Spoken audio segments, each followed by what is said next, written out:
Hello, it's me, BigGord. I'm in desperate need of a haircut. State of that hair. I've been telling it every day. Have you booked the haircut yet? No, it's fine. We're in Nottingham. We've come. We're going to get some breakfast. Pudding. Some brunch. Pudding pantry we're going to for breakfast. Pudding pantry for breakfast. We do breakfast foods.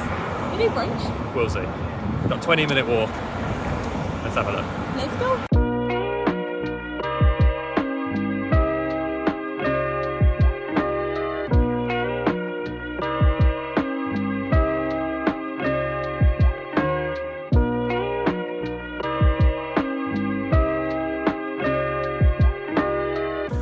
Hey up Nottingham, the city of rebels.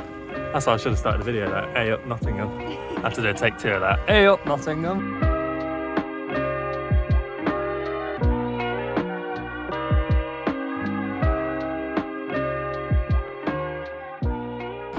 We've arrived. Pudding pantry, finally. I'm ready for some pudding. I was starving before that 20-minute walk, but now I'm starving. The pudding pantry. Let's have a look at their menu then, shall we? I know I've come here for breakfast, but look at that bloody cake. That looks nice. What are you thinking, cake for breakfast? Maybe. Let's have a look there. We've been seated. Easter specials. Cream egg brownie. Breakfast I need. Brunch, here we go. Brunch. Pantry breakfast. I've received me coffee, mocha. Eliza's got a classic milkshake. What's it like? I've never left home though, because I make these milkshakes as well, and I use this type of glass. What's it taste like? I don't know, it sounds like a milkshake. A little sip of mine, a little sip, hold on.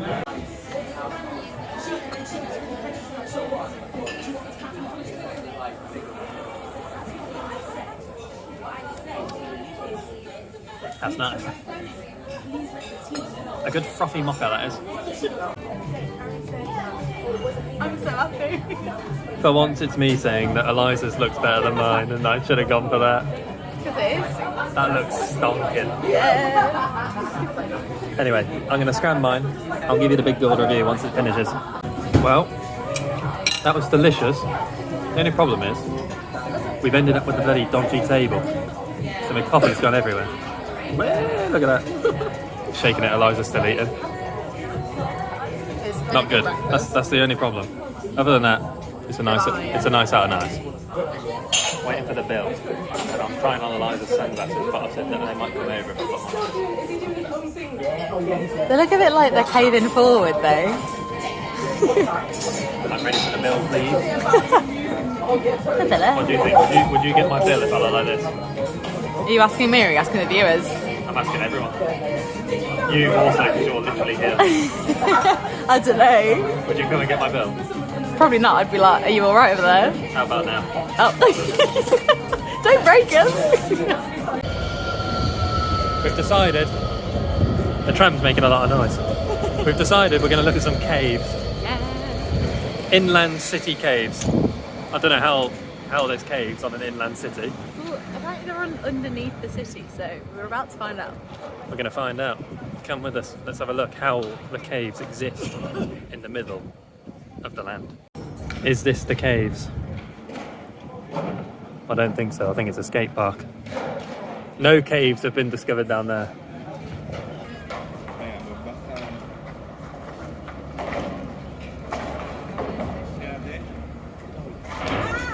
This way. City of Caves. It was down here. Discovered it. Here it is. The entrance. We're sold out. Not for me. Not for BigGord and Eliza May. We bought tickets. Impromptu this is though. We didn't plan this. We found it last night. Last night planning.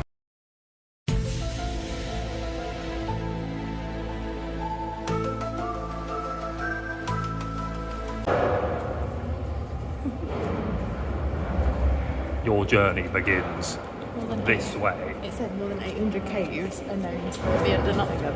800 caves? Over 800. City of Caves. No toilets on site. Oh, no toilets on site. That's not good for me. Welcome. This is our waiting bench. The doctor will see you now, Eliza. Wait, oh, I've dropped the ticket. We're on the blue tour. Oh no, we're not allowed to film the secret underground bit. We just have to take loads of nice photos. I'll take loads of nice photos and I'll put them in a compilation. So yeah. See you on the other side. While we were in the caves, we were led around by a tour guide. But throughout the caves there's also these signs that provide key information, like the one on the screen now, which explains the historic name of Nottingham. And to be honest, I've forgotten the pronunciation of that. It also gives some details of the timeline when the caves have been documented and why the caves exist. Here you can see our lovely tour guide in a classic mid-blink pose. Behind him you can also see the wall of a historic house that has since been knocked down. When the house was knocked down, they discovered the entrance to a cave that was hand dug by the owner as a basement. This probably would have been used to store food. But when digging a basement, there was often the risk of digging into your neighbour's basement, and then a big argument as to who now owned the cave. Heading down into the caves, the first thing that we saw were these wells. As you can see, above the well there is an opening that continues up. This would have probably led into someone's garden and supplied them with their water. An interesting fact about the wells is that a man once fell down one while playing a game of hopscotch. And this is an image of Eliza sticking her head into the well. Hello! Moving on from the wells, we went up to a giant hole, which is believed to have been a cesspit. People would throw all of their waste down this hole, including dead pets and feces. The hole would be emptied once every 10 years, and the people who emptied the hole were called gong farmers. Gong once meaning poo. These people would then sell what they collected as fertiliser. The cesspit was the eventual downfall of the wells, as the liquid waste would filter out through the sandstone into the wells, causing disease. One of the main uses for the caves still to this day is cellars. The caves are very cool even during hot days, and often maintain a temperature of around 14 degrees, which makes them good for storing alcohols. The interesting feature of the cellars is that many of them have holes in the roof. If you ask any pub owner why they have holes in their cellar roof, they will tell you the same old tale. They were used for illegal activities. Nottingham, like many other places, had problems with Luddites, who would often break machinery that was taking their jobs. The tale told is that groups like this would meet in the pub cellars and discuss plans. One person would remain on watch, and if someone arrived that wasn't wanted, they would signal the others by dropping something down the hole.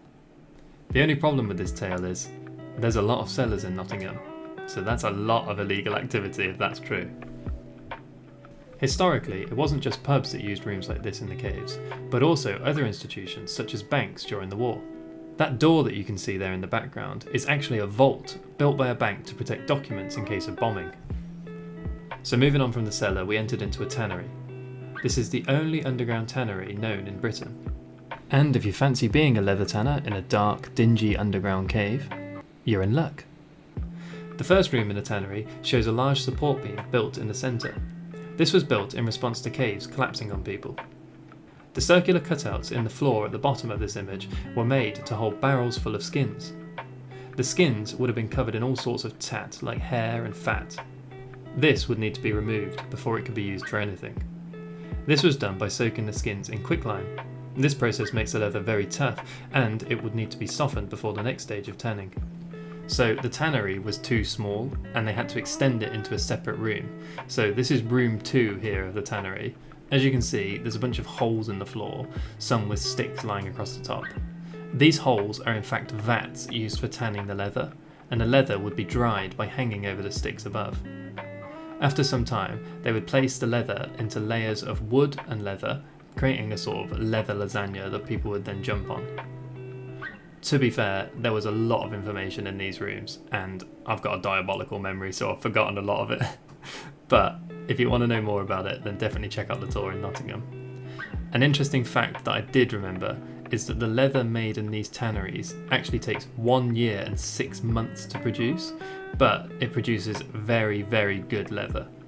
The leather is in fact better quality than the leather that we create today with new methods. However, we've drastically sped up the process. Leaving the tannery, we entered into the final usage of the caves. This is the bomb shelter.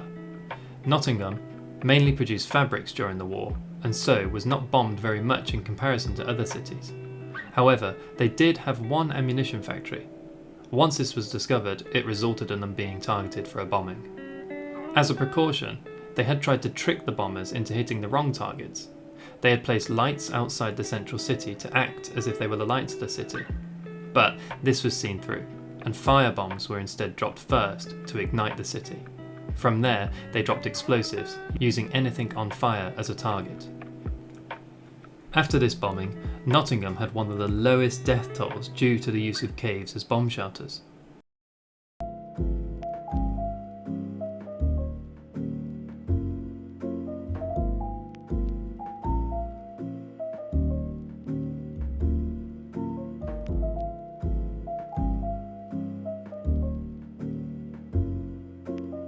What a bloody nightmare.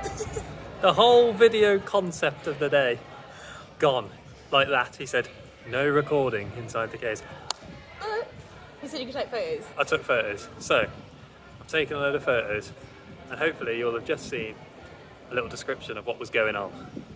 So that is why there's caves under Nottingham. Yeah. Well, it's been a nice little old day. Went to the old caves. Did that. Hopefully I got some good content there. I'm always a bit like, oh, I might have missed something critical there. We've had a little look around Waterstones, which I didn't get because it's just books, isn't it? You know what I'm saying?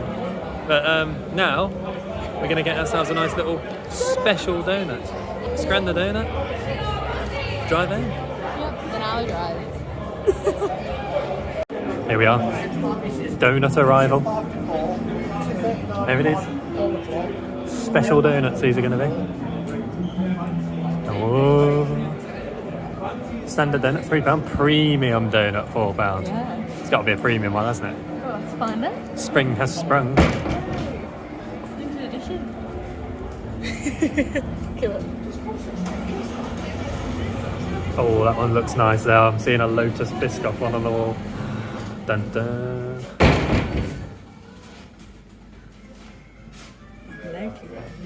They're looking nice. Look at me, the face of your hair. Oh no! What? It's not gone well again. The donut shop had sold out of Eliza's donuts. Oh, what's going on here? There's someone having a dance. Hold on.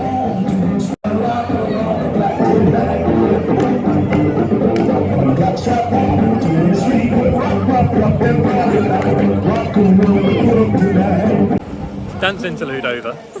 The donut shop sold out of all the donuts that Eliza likes. Sad. I'm a very picky girl though, so like, understandable. So, we've had to buy one to share between us.